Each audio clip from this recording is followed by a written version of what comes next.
Welcome back, Holmes fans.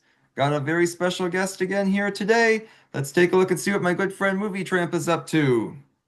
Hi, how you doing? Yeah. A few technical hitches to get here, but finally got here for part two.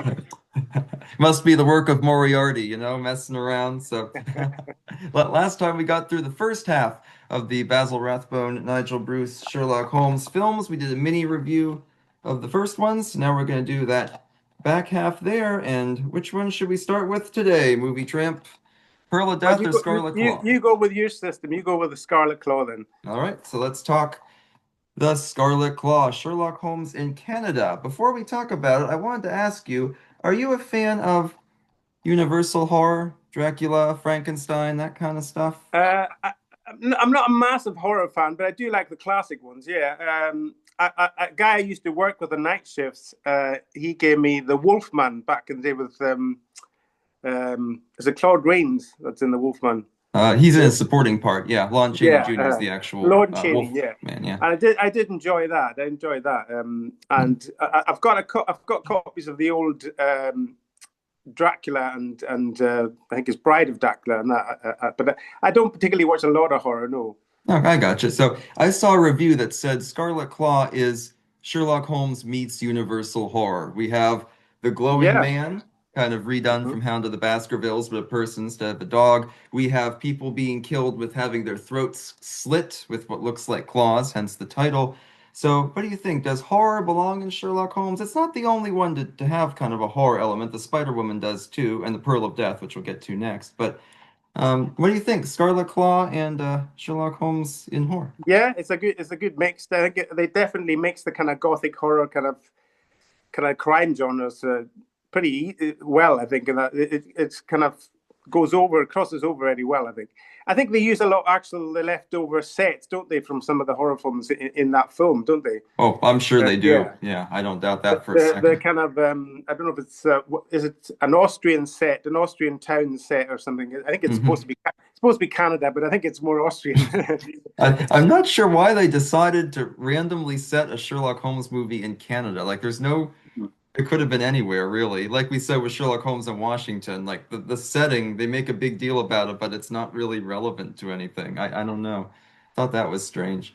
I think it just makes it more mysterious. I suppose. I suppose you wouldn't have that kind of well, you would have in a ghostly, foggy London, but you wouldn't have the marshes as well. You'd have to go back out to Dartmoor and do it again there, you know. Yeah, But go back I and like this film a lot. I like this film a lot. I think it's probably my favorite of the Universal films. I think it's or oh, it's I was maybe tied with at the top, but number one spot for.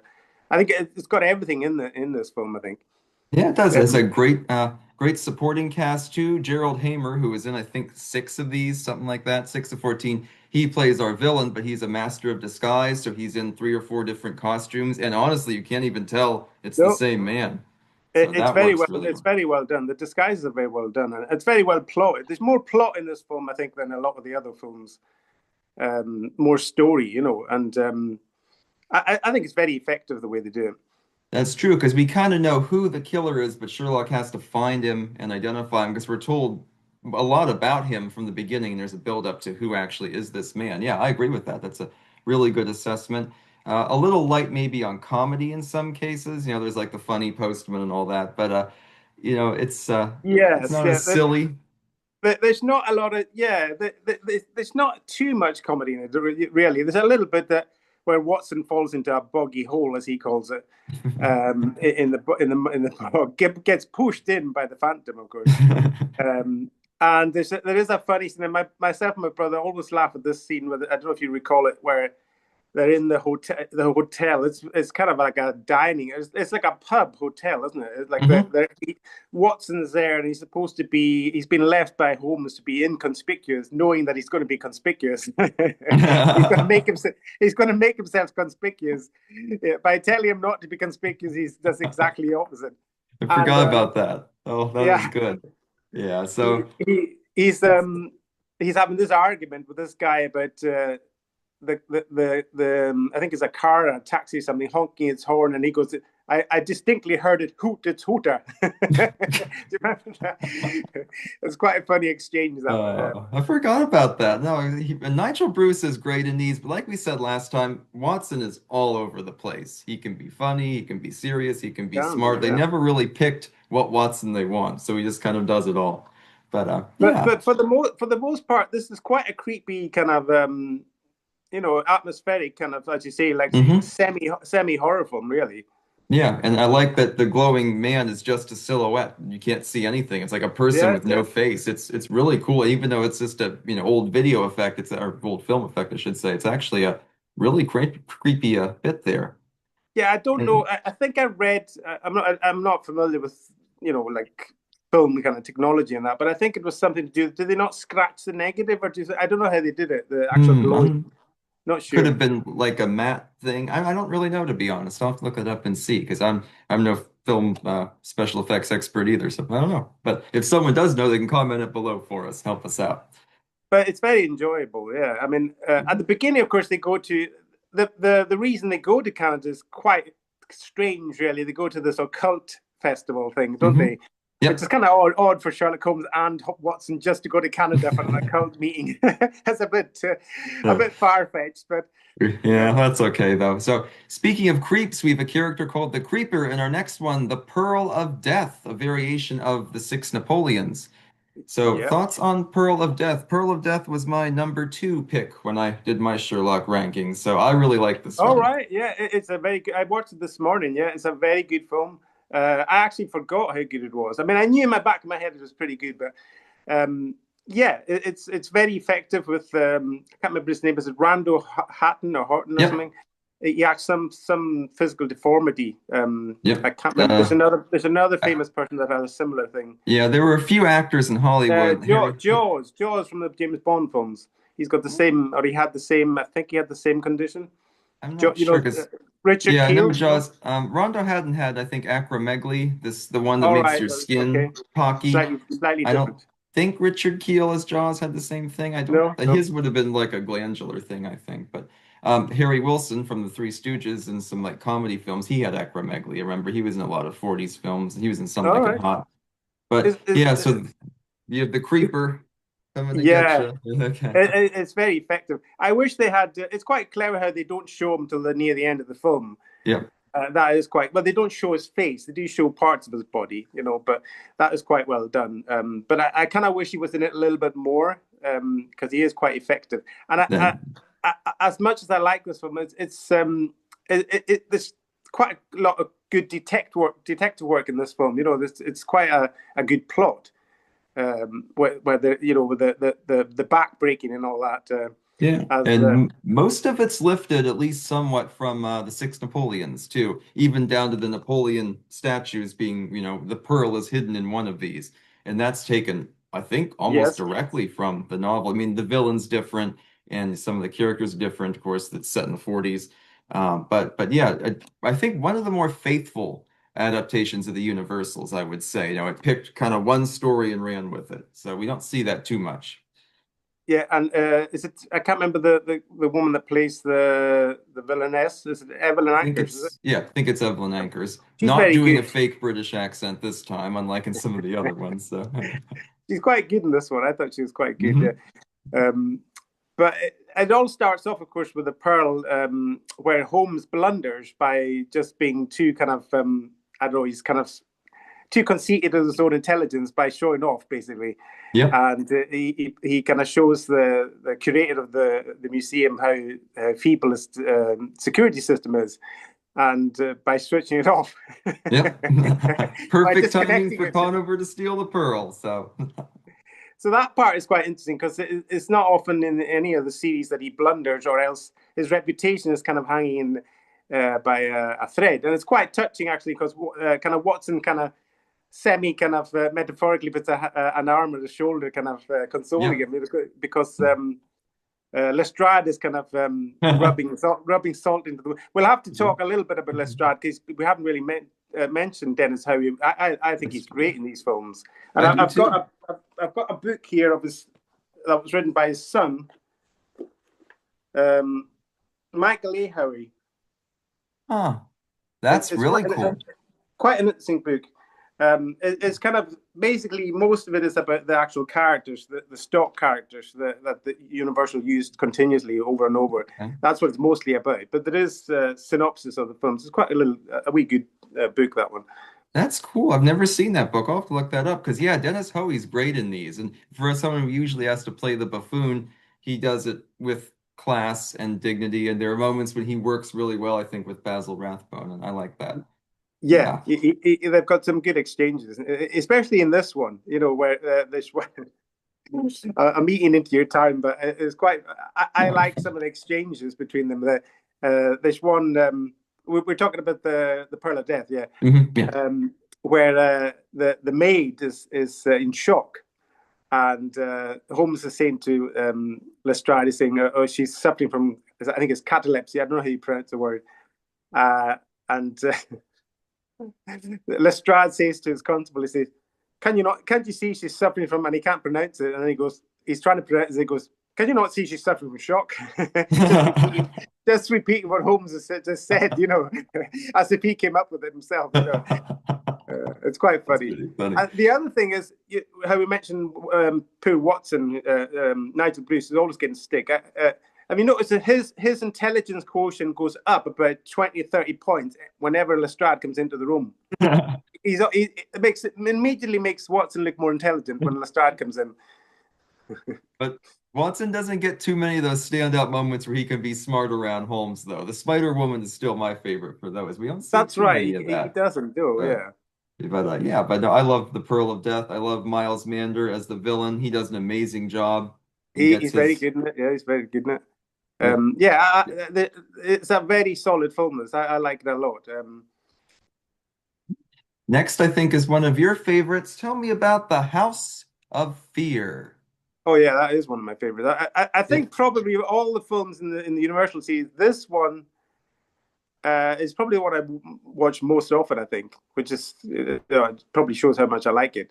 Uh, I think I like it. It's kind of uses the element of the 10 little Indians from yep, Agatha Christie. Yeah, that plot line. Yeah, yep. quite well. Yeah, And kind of fusing in some Holmes DNA with the orange pips being used in place of like Indian figurines. So you get the envelope with so many pips in it, you know you're the next to die, that kind of thing. Really good setup for a story. To me, of course, I love And Then There Were None. Here's the 1940s movie came out the same year. that's a good For me, film. Yeah. yeah, it is a really good film and not talked about as much as it probably should be. But my thing with The House of Fear, I think, is it's kind of a one-trick pony because I think once you know the twist, it's not as good on the rewatch. But I it get is what a you're saying. great, Yeah, the yeah, plot, it's not as well plotted as some of the other films, like Pearl of Death and some of the other ones, Spider Woman and that. Yeah, I know what you mean. But it is very effective. I like the setting. I like the old spooky on the. I think it's on the west coast of Scotland. I think think so. Rear Clift House. Oh, there you go. Ever I been like. there? I, I don't think it exists. But I like the guy that plays Bruce Allister, which seems backwards to me. It should be like the other way around, Alistair Bruce. But Oh, it's I suppose is Bruce he Allister, this? the guy that plays him, he's very very good. Is he the sailor who smokes all the time? Is that Bruce, or Oh is no, he the? the owner of the house, the guy that owns the Oh, house, the the guy that older invited man. all the good Yeah, comrades. the Aubrey Mathers, the actor. I had to think a minute, but That's yeah, yeah. yeah, He's very good in it. he's a nice job. Um, He's kind of the comical one, I think, of the lot there. The old men who Yes, are being he's very whittled down eccentric. He's one by very one. eccentric. Yep. But It's very eccentric, but I get what you're saying. It is the plot is kind of very kind of one dimensional, and as you say, once you know what's happening, I can forget that, but I get what you're saying. If you watch it yeah. over and over, it's very Because samey.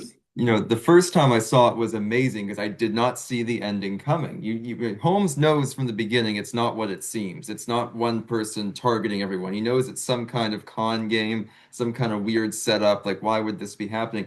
And then the twist is great, but on the second time around, like it didn't engage me as much because I knew what Yeah, was going to happen, and and like I it said, to me, it's a loses its effect. Its effect, yeah, definitely. yeah, but But it's got some good moments in it though, oh, it and some does. It's Absolutely. quite atmospheric, you know. And it's got one of these kind of where they're going from one room to the next and all that, and people being tied up, and it's all a bit kind of Yeah. scattershot. It's quite kind of frantic at times, you know. It's like one of It's these kind of uh, there is a funny scene where the I think it's a body. They find the body on the beach, and it's the constable's being asked, or mhm. he's describing. Holmes asks him what shape was the body, and he goes with no arms, no head, and I can't remember what he said. No arms, no head, and no legs, sir, and basically But a a torso. tattoo. Basically a torso. Yep, torso with the tattoo on it. It's just So, quite funny the way he but, describes it, you know. yeah. No, I But like that a lot. A lot of good actors in this one too. And Watson gets a chance to be smart. He's the one who kind of pieces it together when he looks at the tobacco the jar. tobacco, yeah, showing Yeah, a bit of because it proves to intelligence there be. for once. Yep, and he puts it all together as soon as he sees the jar. It's a really good scene. Like I said, great stuff. And I think for a first-time viewer, you'll go in cold and you'll really be surprised by this one too. So, and of course, if you haven't, check out And Then There Were None or Ten Little Indians or whichever. I Yeah, know it's has about six different names and probably 35 different versions, but Sherlock Holmes version, very, very good. So now we're on to The Woman in Green, 1945. I am not a big fan of this one. It's not my least favorite. Featuring Henry Daniell as our very bland Professor Moriarty, I thought. Wasn't too keen I on agree. him. I agree with you. I don't think he's particularly good, but I've read in many books that a lot of people actually like him, and he was actually Basil Rathbone's favorite Moriarty, I believe, Okay, which that's is strange interesting. because he does seem quite bland. I mean, he's always a good choice for a villain. He was the villain in Camille, one of my favorite movies. He was in Philadelphia Story and stuff. But he was in some other ones. He was in Voice of Terror as kind of like the red herring villain. He was a henchman in Sherlock Holmes in Washington. But Moriarty, he just sleepwalks through it. He looks completely disengaged. And even Basil Rathbone in some scenes looks like he's kind of over this whole Sherlock thing. I noticed it a lot in Woman in Green, I think. Yeah, yeah. I actually, I kind of like the dialogue scene they had. They've got an extended dialogue scene together, and Hmm. it's quite well written, you know. But as you say, it's not very well performed, you know, by Moriarty. But yeah, I still quite like this film, though. It's one of the weaker ones. I agree with you, and I think that's universally. I don't think a lot of people like this film. And it Um, has a weird kind of plot that combines hypnotism. Holmes goes to a hypnotism institute this time. We're back to the occult meetings that he just randomly goes to. But is the hypnotism, it has kind of the Jack the Ripper thing where the victims are killed and their fingers are sawed off. And then these things are all tied in with this blackmail scheme that Moriarty's running and people are getting amnesia. It feels like they couldn't pick one story, so they just kind of it mashed it all together. it doesn't make a lot of sense. And to be fair, I mean, Moriarty, to me, the actual crime seems a little bit beneath him. Hmm. You know, No, I agree. it's just kind of common garden blackmail, really, dressed up, really. Yeah, You know, yeah. and I don't know why he would involve himself with this kind of, he's supposed to be like the equivalent of Holmes in the criminal world. So I don't know why he would bother with Right. it, himself. It I is a don't know. bit, you know, Yeah. it's a bit confusing, really, the kind of overlapping kind of threads of the plot. But um, it's got a few decent dialogue moments in it, but it's quite forgettable. This film, really, I think. It does. They use the thing from the empty house story where they take a pot shot at Holmes. You know, the guy's in a trance. I quite like that, though they reference that story, and they shoot the bust of Yep. The can't remember. I Caesar. can't remember. Yeah. Yeah, that's right.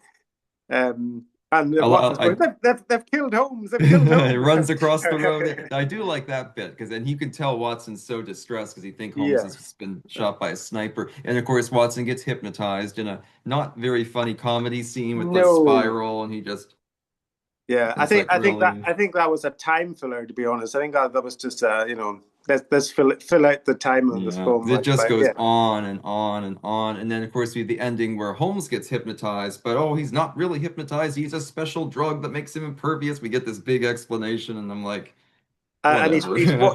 he's walking on top of what do you call it? like a yeah, railing of a the building. roof, the Yeah, roof, and the tiles are slipping and all that. And yeah. When you I get back in the day in the 40s, that would have been quite tense, I guess, and because you wouldn't really know whether he's bluffing or not, for an mhm. audience in the 1940s, because they weren't so familiar with that kind of style of filmmaking. But it's a weak ending, really, And very I rushed. yeah, it's very Yeah. abrupt, isn't it? And Yeah. it's a bit silly that Holmes would actually go for help to get because he can't sleep. Right. Are we supposed to believe that they believe that he's genuinely doing this, or is he just walking into a trap deliberately? I don't know. Right. I don't know. It's a bit silly, but It's yeah. forgettable one. It's a forgettable film. I think so too. And another one I'm not a huge fan of is next on our list, Pursuit to Algiers. So Sherlock and Watson on a ship. Yeah, You know, that this is probably near the bottom of my film list. I would say, yeah, so, yeah. it's not a very good film. Yeah, it was third from the bottom for me, but I mean, just another one that I like them like in a confined space trying to find a killer and protect somebody. But in this one, the killers get on the ship and it's like halfway to Africa. They just walk on. And then there are some Yeah, good scenes, an exploding Christmas cracker and different traps and things. But at the end of the day, it's just like Sherlock knows these guys are killers and like everyone knows who he is. He could just have them locked up now. But I do like the twist ending where the man they're targeting isn't the man we think and that kind of stuff. And I like that a little bit. But this one to me, Pursuit to Algiers, it just felt kind of tired, kind of it, dull. it is. It's got a few moments in it, like all of them do. I don't think the confined being on a ferry that really work. I think it works better in the Terror by Night on a train, Hmm. which we'll talk about in a minute. But I love trains, so any film based on a train scene, I love trains. So, but Yeah. that it works better there. It doesn't work on the ship because it just doesn't work. The only good thing about this film really is well, there's nothing really. I don't remember. Watson, he sings Loch Lomond, Oh, I forgot about, yeah, that's which pretty is good. quite nice to see him singing that. And there's a few decent moments, but the villains aren't very strong either. I didn't think. Mm-mm. No, No, some of the um, weakest, I would say. yeah, the villains are quite weak. Yeah, it's a bit silly. It's a bit silly. This one. Yeah. It's not. It's nothing really memorable. I think he's the Crown Prince of Rovenia, isn't he? He's a Yep. made-up European country, and he's they're trying to assassinate him before he takes the crown. Yep. I don't know who is I Some don't know. political faction. There's like this that he had been deposed or exiled because of the Yeah, Nazis and was coming back, and all this backstory for this imaginary place, and then he's sailing to Africa for some reason too. But I like that scene that you mentioned. That is a little bit tense. Quite like the cracker scene with the tables. That is quite cleverly done. But yeah, there's not much else with this film really. But yeah. I do like the twist, kind of semi-twist ending though. I do like Yeah, that. I like that. And of course, the Christmas cracker scene I mostly remember because they try to get Sherlock to wear like a paper party hat. And he says, I never wear paper hats. So I don't remember. I'll have to watch it now again because I my don't remember favorite part of the watching. whole movie. So, but since hey, I happen to love trains too, and I got a lot of good experiences out of Terror by Night. It's very short; it's only an hour, but it is a really good film. In fact, it's my number three pick. So, Yeah. tell me about Terror by Night. Yeah, it's one I watch a lot because I love trains.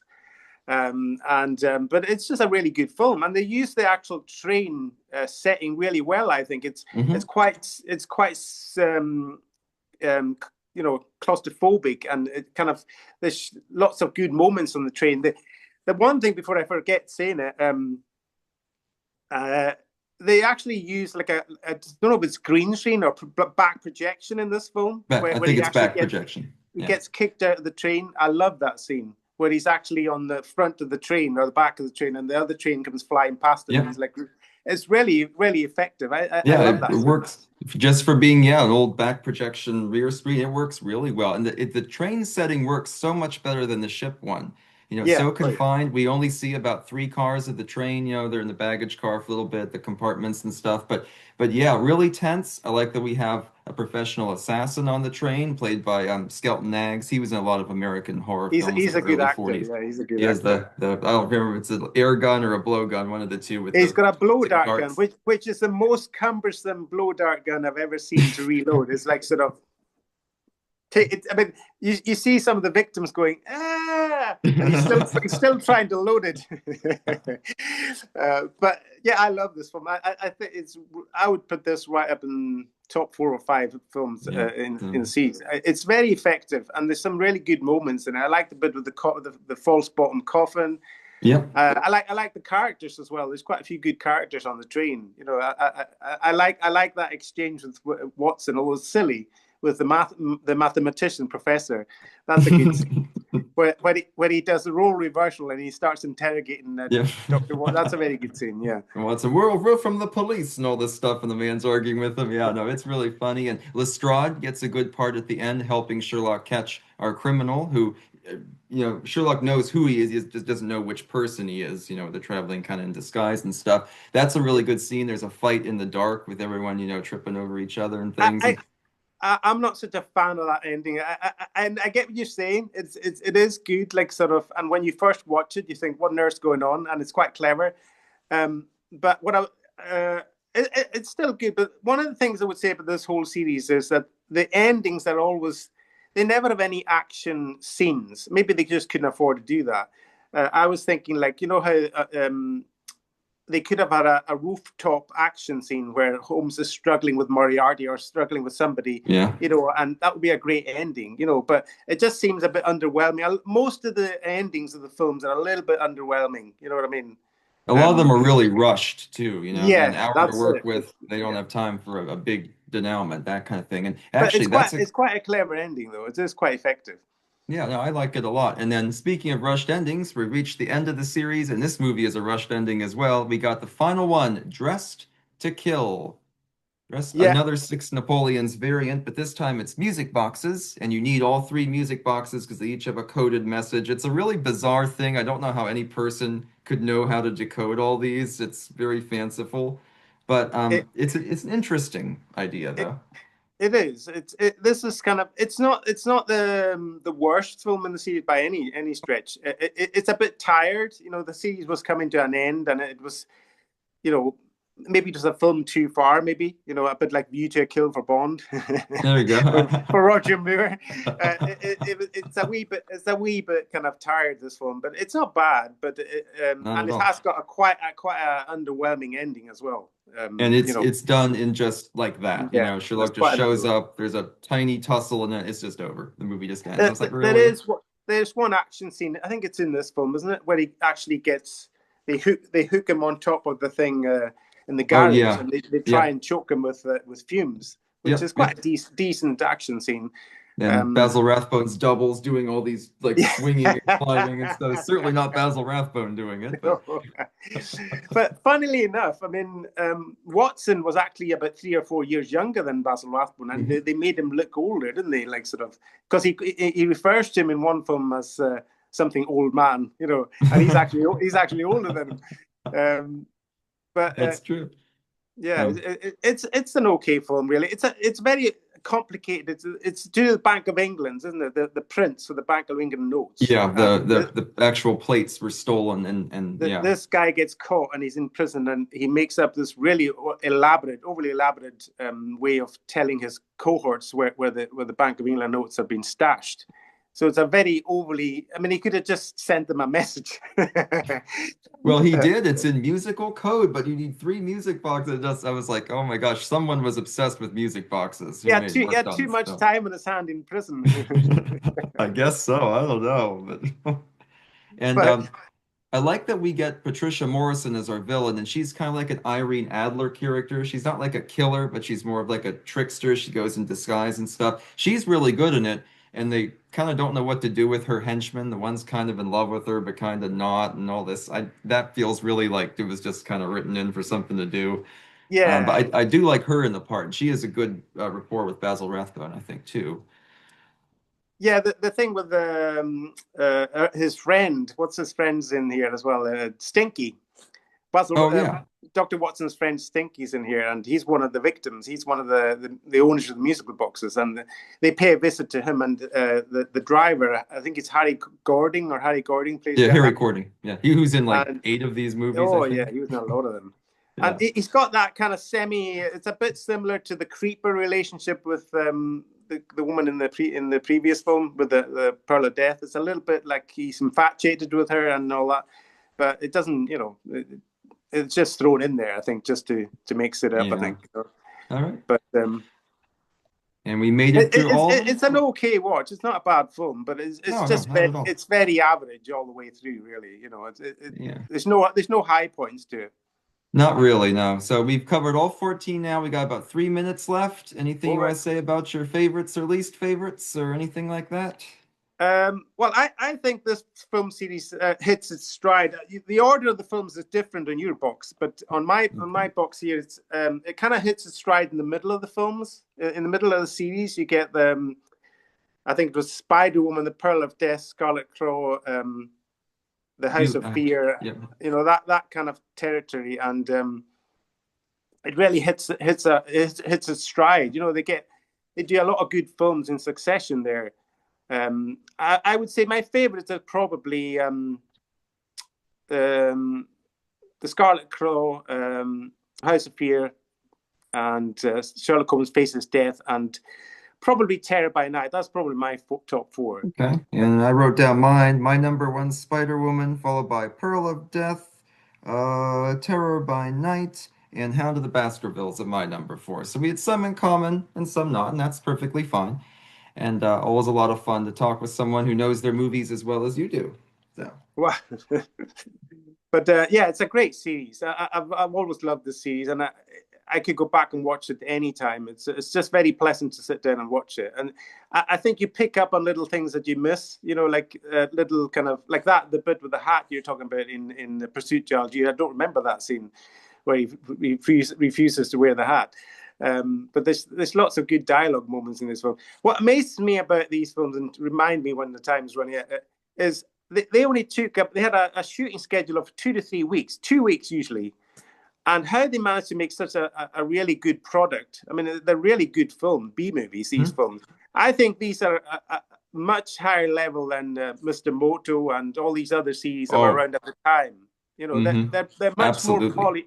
much more polished films, like script wise and actually production wise.